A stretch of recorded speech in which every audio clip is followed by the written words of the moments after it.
Hi, I'm Dan McGrath speaking to you on behalf of ProtectMyVote.com. A lot of people don't realize it, but Minnesota is leading the nation in voter fraud convictions. In fact, just from the 2008 election, Minnesota had more convictions for voter fraud than any other state in the last 50 years. It's easy to see why when you look at how our election system is set up. Election day registration and vouching mean that up to a quarter of all voters aren't identified or verified until after they've cast their ballots. This very trusting system might have been fine for the more rural, small-town Minnesota of the past, but it looks quaint and naive now that the state's population tops 5 million, with half the people living in the Twin Cities. People just can't know all of their neighbors anymore. There have been about 200 recent convictions for voter fraud in Minnesota, but even that record number of convictions is just the tip of the iceberg. Most voter fraud goes uncharged.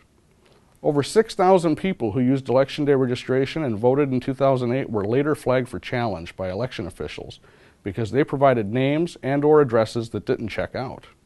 We have no way of knowing who they are. Also in 2008, over 1,000 convicted felons who were still on probation voted while they weren't eligible. The Voter ID Amendment modernizes our elections and will restore faith in Minnesota's system by preventing voter fraud and improving transparency. It also makes our election day registration process more fair. The Voter ID Amendment makes it easy to vote, but hard to cheat. Thanks for listening. Learn more about the Voter ID Amendment and see what you can do to help get it passed at ProtectMyVote.com.